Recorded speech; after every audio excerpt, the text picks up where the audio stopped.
नमस्कार दोस्तों, मैं अशोक कुमार एक बार फिर से आपके अपने YouTube channel success with MBS में स्वागत करता हूं। दोस्तों, ये जो सेशन रहने वाला है वो आप काफ़ी इंटरेस्टिंग सेशन रहने वाला है आपके लिए। इसके अंदर क्या है, मैं आपको आज ऐसी बातें बताने वाला हूं, फेज और लाइन वोल्टेज के बारे में क्या रिलेशन होता है वो मैं आपको बताऊँगा।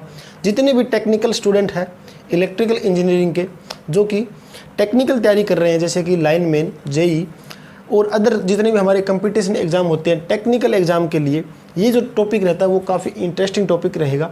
और उम्मीद करूँगा आज मैं आपको ये बातें बताने वाला हूँ, इसमें से लगभग एग्ज़ाम के अंदर बहुत से क्वेश्चंस पूछे जाते हैं। तो स्टार्ट करते हैं दोस्तों। सबसे पहले मेरे पास क्या है, फेज वोल्टेज और लाइन वोल्टेज के बीच में रिलेशन क्या है वो हम देखते हैं। मैंने आपको बताया हुआ है फेज वोल्टेज और लाइन वोल्टेज क्या चीज़ है वो मैंने आपको बता दी। फेज वोल्टेज मेरे पास क्या होता है, एक न्यूट्रल हमारे पास एक होता है।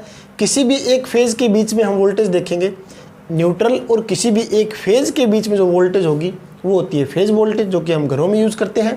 और हमारे पास किसी भी दो फेजों के बीच में जो वोल्टेज देखेंगे उसे बोलते हैं लाइन वोल्टेज। ठीक है, आर वाई के बीच देख सकते हैं, आर बी के बीच देख सकते हैं, वाई और बी के बीच में भी देख सकते हैं। ठीक है, ये मेरे पास होती है लाइन वोल्टेज। ये बातें मैंने आपको पहले बता दी है। अब बात करता हूँ मैं पहले स्टार कनेक्शन की। ठीक है, स्टार कनेक्शन की देखते हैं, उसके बाद आपको अच्छी तरह से समझ में आ जाएगा स्टार कनेक्शन में क्या रिलेशन है फेज वोल्टेज और लाइन वोल्टेज का।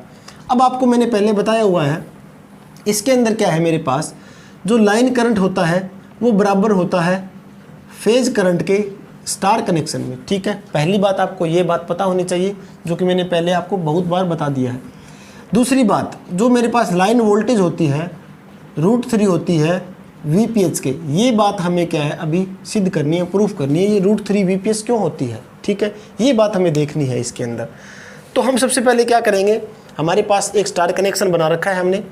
इसके अंदर क्या है, पहले हम अलग अलग जो नाम दिए वो सारे नाम लिख लेते हैं।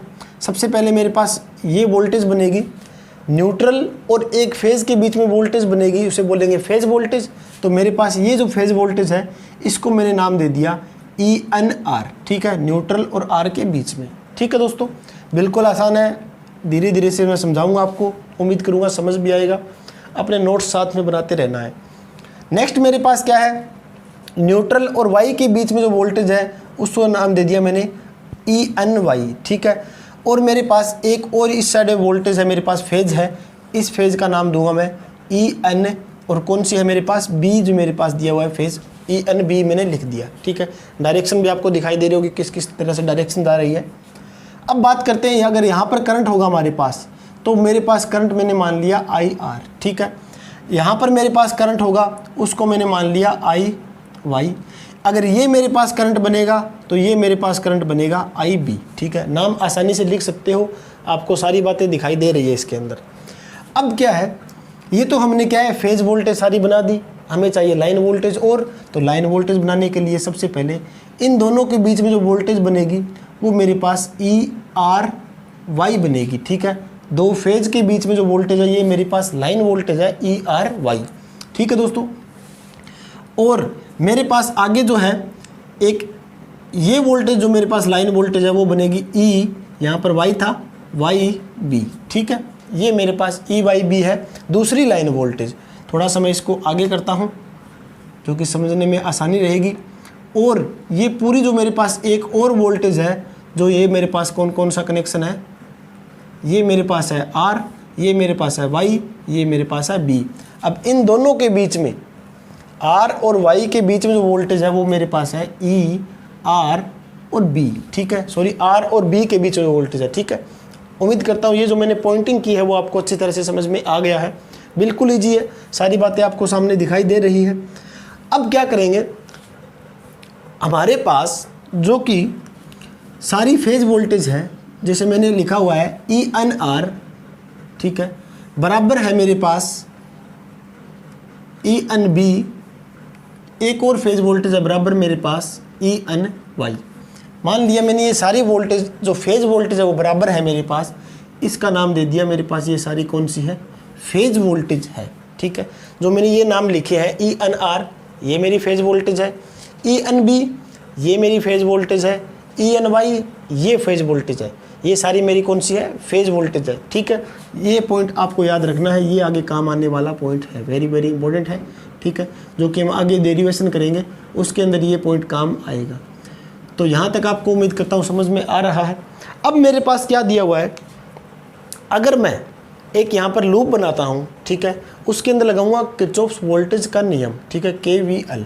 मैं यहाँ पर लूप ले रहा हूँ, लूप कौन सा, N पॉइंट यहाँ पर मेरे पास है, मैंने मान लिया ये मेरे पास है N पॉइंट, यहाँ से न्यूट्रल निकलेगा, N पॉइंट से शुरू कर लूप N R Y और मेरे पास वापस N पे आ रहा है, कुछ इस तरह से लूप बन रहा है। यहाँ से N से शुरू होगा, यहाँ तक जाएगा R तक, फिर Y तक आएगा, फिर वापस इस डायरेक्शन में होके N तक जाने वाला है। तो मैंने एक लूप लिया है, वो आपको मैंने बता दिया N R Y N। ठीक है, ये मैंने एक लूप लिया है। इस लूप के अंदर देखते हैं किस तरह से हम हल करेंगे। तो मेरे पास क्या है, सबसे पहले मैंने लूप लिखा है, लूप कौन सा है, N से शुरू किया है मैंने, उसके बाद R पे जाएंगे, फिर Y पे, फिर वापस क्या है N पे जाने वाले हैं। ये मेरे पास क्या है, लूप है एक। ठीक है, लूप को हल करना है। ठीक है, हल करेंगे, इस लूप को हल करेंगे। लूप के अंदर हम क्या लगाएंगे, लूप के अंदर KVL लगा रहे हैं, किरचॉफ्स वोल्टेज का नियम। तो किरचॉफ्स वोल्टेज का नियम क्या है हमारे पास, इसके अंदर सबसे पहले ये इस डायरेक्शन में है, यहाँ पर मेरे पास क्या है, ये लाइन वोल्टेज है, ये मेरे पास क्या है, विपरीत डायरेक्शन में है, जो कि फेज वोल्टेज दी हुई है।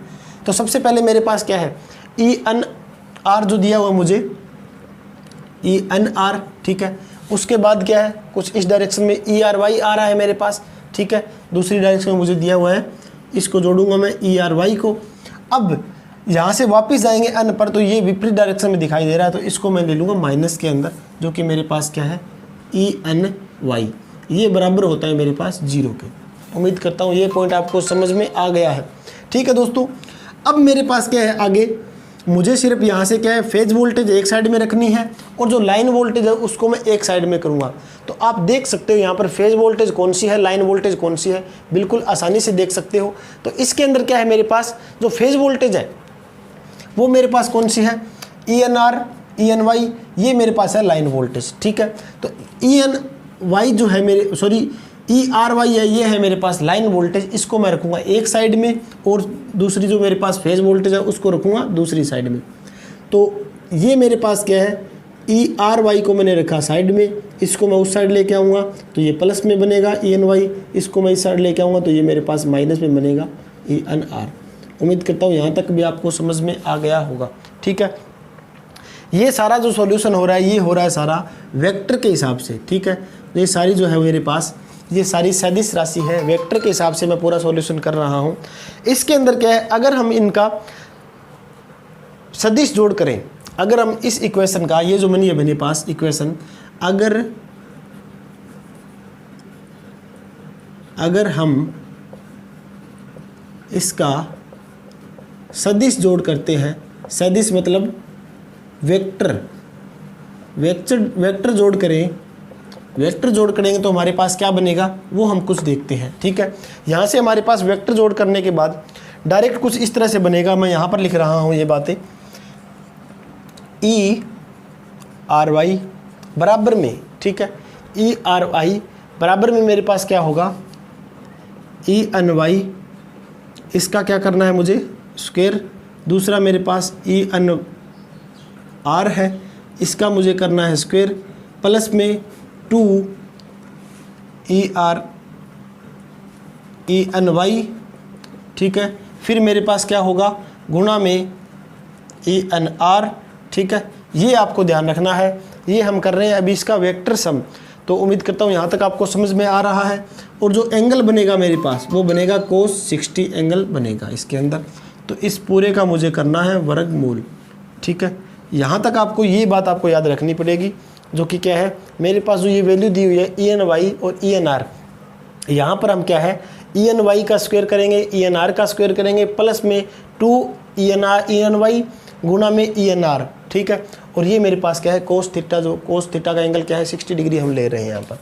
ठीक है, आगे मेरे पास क्या है, इसको हम सोल्व करेंगे तो क्या है, आपको मैंने पहले वैल्यू दे रखी है एक, ENY बराबर है ENB बराबर है ENY और बराबर किसके है EPH के, फेज वोल्टेज के। तो तो हम इस सारी वोल्टेज के अंदर क्या है, फेज वोल्टेज वैल्यू पुट कर दें। अगर EPS मैं यहाँ पर रख दूँ प्लस में, यहाँ पर भी मैं EPS रख दूँ 2, यहाँ पर भी मैं EPS रख दूँ, ठीक है, गुना में यहाँ पर भी EPS, ठीक है। इन सारी जगह की क्या मैंने EPS वैल्यू पुट कर दी। अब cos 60 का मान आपको पता है 1/2 होता है, ठीक है। cos 60 का मान 1/2, यहाँ से ये कैंसिल हो रहा है। अब मेरे पास जो ये वाला ERY है वो कौन सी वोल्टेज है, लाइन वोल्टेज है, फेज वोल्टेज है, मेरे पास है लाइन वोल्टेज, तो मैंने यहाँ पर लिख दिया EL, लाइन वोल्टेज, ठीक है। यहाँ पर लिख देता हूँ मैं लाइन, ठीक है दोस्तों। ऊपर इसके क्या है, पूरे के वर्गमूल आपको दिखाई दे रहा है। अब क्या है मेरे पास, एक तो ये मेरे पास EPH है, एक मेरे पास ये है, एक मेरे पास ये है, तो कितने हो गए, 1 2 और मेरे पास कितने हो गए, 3 EPH हो गए।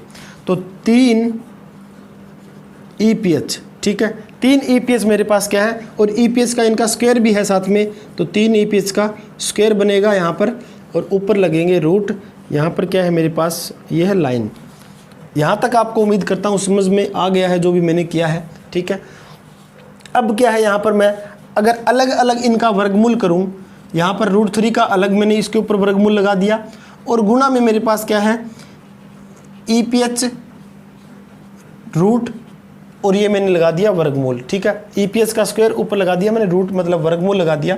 अब क्या करूँ मैं, यहाँ से ये स्क्वायर से ये रूट कैंसिल हो जाएगा मेरे पास, तो वैल्यू मेरे पास क्या बनेगी, वैल्यू मेरे पास बनेगी जो मेरे पास E लाइन है बराबर आ जाएगा मेरे पास √3, यहाँ पर क्या है EPH।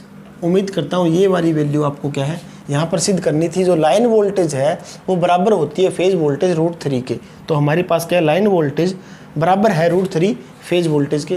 तो इस टाइप से क्या है हम इस क्वेश्चन को सोल्व कर सकते हैं। ये जो हमारे पास जो रिलेशन बनी है वो क्यों, किस टाइप में रिलेशन आ रही है, वो मैंने आपको पूरी क्या है ये डेरिवेशन करके दिखाई है। उम्मीद करता हूँ आपको समझ में आया है। अगर फिर भी लगे आपको कुछ भी कहीं पे दिक्कत हो तो कमेंट बॉक्स में पूछ सकते हैं, ठीक है।